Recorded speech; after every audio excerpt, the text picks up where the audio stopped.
Hello दोस्तों, नमस्कार। स्वागत है आप सभी लोगों का स्टडी आईक्यू पर। स्टडी आईक्यू के साथ आप लोग जुड़ चुके हैं। मैं शुभम सरथालिया एक और विषय पे, एक और टॉपिक पे बात करने के लिए आ चुका हूं। दोस्तों, आप चाहें तो इंस्टाग्राम या फेसबुक या फिर टेलीग्राम के माध्यम से मेरे साथ कनेक्ट कर सकते हैं। कोई भी आपका डाउट है, कोई आपकी क्वेरी है, आप मुझसे पूछ सकते हैं।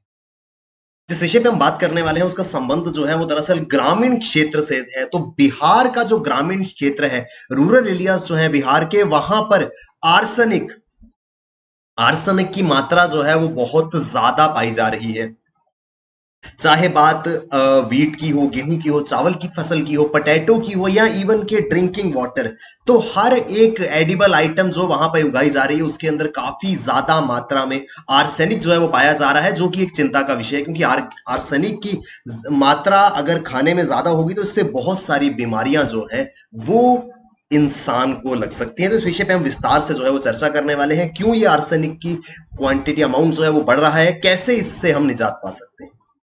दोस्तों, अगर आप बिहार स्टेट एग्जाम्स की तैयारी कर रहे हैं तो आपके लिए बेहतरीन स्मार्ट कोर्सेज स्टडी आईक्यू पे अवेलेबल है। ये कोर्सेज आपको बहुत ज्यादा हेल्प करेंगे आपकी एग्जाम प्रिपरेशन में।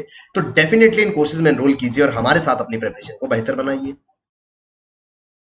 Arsenic from irrigation water is entering the food chain in the arsenic effective villages of Bihar. तो बिहार के कुछ गांवों में आर्सेनिक जो है वो दरअसल खाद्य श्रृंखला के अंदर दाखिल हो चुके हैं। फूड चेन आप जानते हैं, हम जिस तरीके से जो भी खाना खाते हैं, तो आपने स्कूल टाइम में पक्का एक साइंस के अंदर फूड चेन के बारे में सुना होगा। तो ग्रास जो है, ग्रास को ग्रास हॉपर खाता है, ग्रास हॉपर को फिर फ्रॉग खाता है, फ्रॉग को फिर स्नेक खा लेता है और स्नेक को बाद में ईगल खा लेती है। तो इस तरीके से एक chain of edible things goes on moving. तो क्या होता है कि हम जो भी चीजें खाते हैं, अगर उनमें से इस पूरी की पूरी खाद्य श्रृंखला फूड चेन के अंदर कोई चीज एंटर कर जाती है तो फिर वो एक चेन की तरह जो है वो एक ऑर्गेनिज्म से दूसरे में ट्रांसफर होती जाती है। कुछ ऐसा ही हो रहा है बिहार के अंदर। तो आर्सेनिक जो है वो फूड चेन, खाद्य श्रृंखला के अंदर शामिल हो चुका है और अब वो एक प्राणी से, एक ऑर्गेनिज्म से दूसरे में ट्रांसफर हो रहा है। It is for the first time a study has found arsenic in locally grown food items। अभी तक आर्सेनिक जो है वो सिर्फ और सिर्फ पानी में मिलता था, लेकिन हाल ही में एक शोध, एक रिसर्च, एक स्टडी हुई है जिसमें यह देखा गया है कि आर्सेनिक की मात्रा जो है वो राइस, वीट और इवन के पटेटो के अंदर भी जो है वो पाई जाती है। आर्सेनिक की अगर मैं एक बात करूं तो ये एक प्रकार का केमिकल है जो ग्राउंड वाटर के अंदर काफी लंबे समय से मौजूद है। तो जो हमारा भूजल है, ग्राउंड वाटर है, उसके अंदर आर्सेनिक की मात्रा जो है वो रहती है। तो पानी के अंदर आर्सेनिक की मात्रा जो है वो, क्योंकि ग्राउंड वाटर में ये आर्सेनिक होता है तो उसके अंदर समझ आती है। लेकिन अब ये आर्सेनिक जो है वो हमारे फूड आइटम्स में आ रहा है, जो कि एक चिंता का विषय है। As many 22 out of the 38 districts of state have an arsenic level above WHO's permissible limit of 10 micrograms per liter। राज्य के कुल 38 में से 22 जिले ऐसे हैं जहां पर आर्सेनिक की मात्रा जो है वो पानी में, डब्ल्यूएचओ कहता है कि 10 माइक्रोग्राम एक लीटर में अगर हो ना, एक लीटर पानी में 10 माइक्रोग्राम तक अगर आर्सेनिक होता है तो वो सेफ है, उससे कोई ज्यादा नुकसान हमारे शरीर को नहीं होगा। लेकिन 38 में से 22 जिले ऐसे हैं जहां पे ये आर्सेनिक की मात्रा जो है वो 10 माइक्रोग्राम से काफी ज्यादा है। Bihar is the second most affected Indian state with arsenic contamination after West Bengal.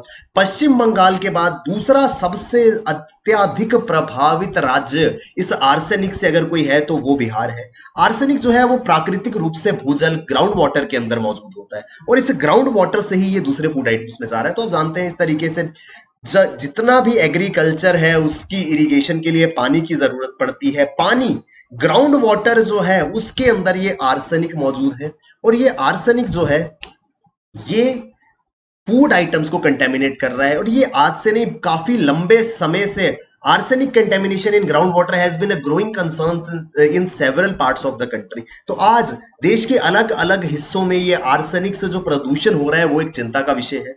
The chemical has found it's way into food chain. तो अब ये रसायन जो है पानी से खाद्य श्रृंखला की ओर चल पड़ा है और चावल, गेहूं, आलू आदि सब चीजों में ये पाया जाने लगा है।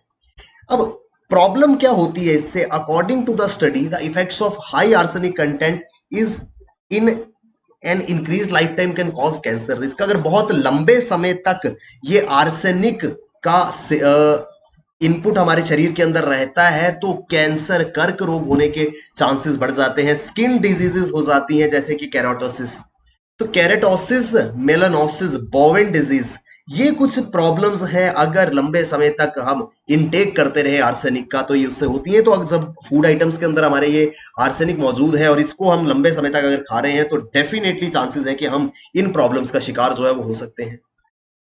एक्चुअल में ये आता कहां से है, समझने की जरूरत ये है कि ये ऐसा क्यों हो रहा है कि ग्राउंड वाटर के अंदर हमको समझ में आ गया कि जमीन के अंदर ये मौजूद रहता है, पानी में आ जाता है, ग्राउंड वाटर में, लेकिन खाने में कहां से आ रहा है।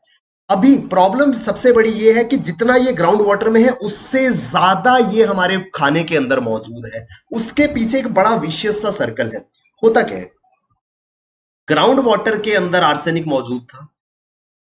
हम जब कोई क्रॉप उगाते हैं, मान लीजिए हमने राइस उगाए, अब ग्राउंड वाटर से इस राइस को जब इरिगेट किया जाएगा, इसकी सिंचाई जो है ग्राउंड वाटर से होगी, तो ग्राउंड वाटर के अंदर मौजूद आर्सेनिक जो है वो इस रॉ राइस में, कच्चे राइस में जो है वो पहुंच जाएगा। बाद में जब ये राइस तैयार होगा, इसको पकाने के लिए फिर से पानी का उपयोग होगा, तो कच्चे राइस में हम फिर से पानी डालेंगे।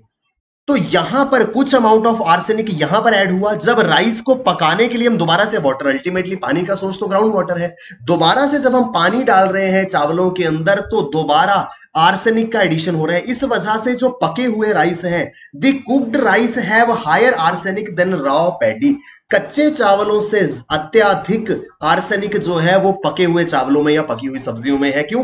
पहले एक बार एग्रीकल्चर सिंचाई के दौरान आर्सेनिक ऐड हो रहा है, दूसरी बार जब हम उसको पका रहे हैं, फिर हम पानी डाल रहे हैं, फिर से आर्सेनिक जो है वो ऐड हो रहा है।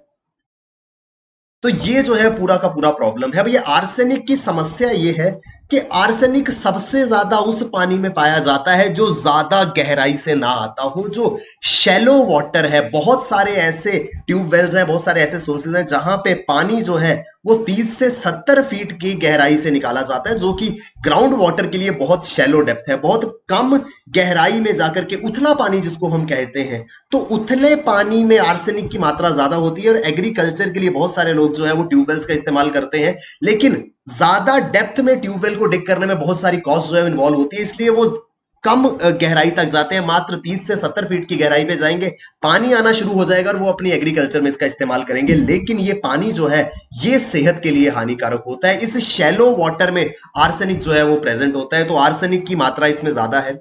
एग्जाम्पल के तौर पर एक एग्जाम्पल यहां पे दिया गया है कि arsenic in water used by one of the farmers in Buxar district is 336.2 micrograms पर लीटर। अभी मैंने आपको बताया जो डब्ल्यूएचओ की परमिसिबल लिमिट है, डब्ल्यूएचओ ने बोला है कि अगर पानी के अंदर 10 माइक्रोग्राम पर लीटर तक आर्सेनिक होता है तो पानी जो है वो पीने लायक है, सेफ है। लेकिन यहां पर 10 से तो हम बहुत ज्यादा ऊपर जा चुके हैं, 336.2 माइक्रोग्राम आर्सेनिक जो है वो 1 लीटर पानी में मौजूद है। इतना ही नहीं, उसी इलाके में दूसरी जगह पे जाके देखा गया तो इसका जो आर्सेनिक की मात्रा थी वो 574.6 थी। अब हमने देखा कि एक ही जिला है, दो अलग अलग जगहों पर आर्सेनिक की मात्रा कम और ज्यादा है। जब इसका रीजन देखा गया तो इनके बीच का डिफरेंस क्या था, जो ये वाला सोर्स है पानी का, ये ज्यादा डीप था एज कंपेयर टू दिस। तो पानी जितना गहराई से आएगा उतना आर्सेनिक कम होगा, जितना शैलो वाटर होगा उतनी आर्सेनिक की मात्रा जो है वो यहां पे ज्यादा होगी। तो reason for this difference is one hand pump is shallower than other. इसके पीछे कारण क्या था कि एक हैंड पंप जो है वो दूसरे के कंपैरिजन में, दूसरे की तुलना में ज्यादा गहराई तक जा चुका था। तो इस प्रॉब्लम का एक easiest way out, easiest solution ये है कि अगर ट्यूबवेल का इस्तेमाल करना है, ग्राउंड वाटर को एक्सट्रैक्ट करना है, तो ज्यादा से ज्यादा पॉसिबल गहराई में जाकर के पानी को निकाला जाए, क्योंकि उस पानी के अंदर इस तरीके के जो टॉक्सिक केमिकल्स हैं उनकी मात्रा कम होगी। तो सॉल्यूशन क्या है? Solution is deeper tubewell. जितनी गहराई ज्यादा उतनी प्रॉब्लम ये कम आएगी। Rice, wheat and potato have elevated level of arsenic that increase the disease burden of the exposed person। बड़ी जाहिर सी बात है, जब चावल, गेहूं, आलू आदि के अंदर आर्सेनिक की मात्रा ज्यादा होगी तो उससे डिजीजेस का प्रॉब्लम जो है वो बढ़ेगा। The presence of arsenic in food chain is more pronounced in district situated on the southern bank of Ganga. Ganga नदी के दक्षिणी तट पर जो जिले हैं, जिसमें शामिल है बक्सर, भोजपुर, पटना एंड भागलपुर, तो सदर्न साइड ऑफ गंगा में जो डिस्ट्रिक्ट्स हैं वहां पर आर्सेनिक की मात्रा ज्यादा है पानी के अंदर एज कंपेयर टू वो वाले डिस्ट्रिक्ट्स जो नॉर्दर्न बैंक में है, जैसे कि वैशाली हो गया, नौगौचिया हो गया। तो इन जगहों पर आर्सेनिक की मात्रा जो है वो कम है। अब आर्सेनिक या इससे होने वाली विषाक्तता क्या होती है, पॉइजनिंग कैसे होती है आर्सेनिक से। तो आर्सेनिक की अगर मैं बात करूं, मैंने आपको बताया एक टाइप का केमिकल है, ये नेचुरली मौजूद होता है। It is found in rocks, soil, water and in plants and animals. तो ये जीवित प्राणियों में भी ऑलरेडी मौजूद होता है और गैर जीवित प्राणियों में भी होता है। Arsenic is found naturally in earth's crust and is highly toxic in nature. तो पृथ्वी की सतह में पाया जाता है और ये काफी ज्यादा विषैला, टॉक्सिक जो है वो होता है। आर्सेनिक जो है, डब्ल्यूएचओ की अगर हम माने तो जो 10 major chemical related health concerns हैं, जिसमें आप जानते हैं मर्क्यूरी से कुछ प्रॉब्लम्स हो सकती हैं, कैडमियम से होती हैं, मीना माता डिजीज है, इताई ताई है, इसके बारे में आपने सुना होगा। ऐसी प्रॉब्लम्स जो 10 मेजर प्रॉब्लम्स है इस तरीके के केमिकल से होती हैं, उसमें आर्सेनिक जो है वो भी डब्ल्यूएचओ की तरफ से एक मेजर कंसर्न है। आर्सेनिक इज हाईली टॉक्सिक, बहुत ज्यादा ये जहरीला होता है और बहुत सारी प्रॉब्लम्स ये जो है वो कॉज करता है। अगर कुछ समय तक शॉर्ट टर्म एक्सपोजर, यानी कि हम ज्यादा लंबा इनटेक अगर आर्सेनिक का नहीं करते हैं, कुछ समय तक अगर हम ये आर्सेनिक वाला पानी, आर्सेनिक जिसमें मौजूद हो वो चीजों को खाते हैं, तो हो सकता है हमको वॉमिटिंग हो जाए, एब्डोमिनल पेन हो जाए या डायरिया हो जाए। लेकिन अगर बहुत लंबे समय तक हम इस आर्सेनिक का इनटेक करते हैं तो बहुत सारी प्रॉब्लम्स, जैसे कि skin lesions, hyper keratosis and skin cancer, कर्क रोग आदि जो है वो भी हो सकता है अगर बहुत लंबे समय तक इस आर्सेनिक का एक्सपोजर जो है वो हमारी बॉडी में रहे। तो ये एक मेजर कॉज ऑफ कंसर्न है। क्यों? क्योंकि आर्सेनिक जो है वो अब ग्राउंड वाटर से ज्यादा ईटेबल आइटम्स में मौजूद था। उसका रीजन मैंने आपको बताया है कि पहले ग्राउंड वाटर के अंदर आर्सेनिक मौजूद है, उससे इरिगेशन होता है, बाद में उसी ग्राउंड वाटर से उसको फिर पकाया जाता है। तो 2 बार जब वो ग्राउंड वाटर के टच में फूड आइटम्स आती हैं तो उनका आर्सेनिक लेवल जो है वो बढ़ जाता है, और ये आर्सेनिक लेवल जो है वो इंसान की सेहत के लिए बहुत हानिकारक है। इस वजह से इस समस्या को जो है वो बहुत गंभीरता से लेने की जरूरत है। सिंपलेस्ट सॉल्यूशन इसका ये है कि अगर ग्राउंड वाटर को काफी गहराई से निकाला जाए तो आर्सेनिक की मात्रा उसमें जो है वो कम होगी। ये है दोस्तों पूरा का पूरा न्यूज आर्टिकल जिसके विषय पे हम बात कर रहे थे। आई होप हमको विस्तार से ये आर्टिकल जो है वो समझ में आया होगा। बिहार स्टेट एग्जाम्स की अगर आप तैयारी कर रहे हैं तो बेहतरीन स्मार्ट कोर्सेज आपके लिए स्टडी आईक्यू पे अवेलेबल है। ये कोर्सेज आपको बहुत ज्यादा हेल्प करेंगे आपकी एग्जाम प्रिपरेशन में, तो डेफिनेटली इन कोर्सेज में एनरोल कीजिए और अपनी प्रिपरेशन को हमारे साथ बेहतर बनाइए। थैंक यू वेरी मच दोस्तों, all the best, keep working hard, bye bye, take care, जय हिंद।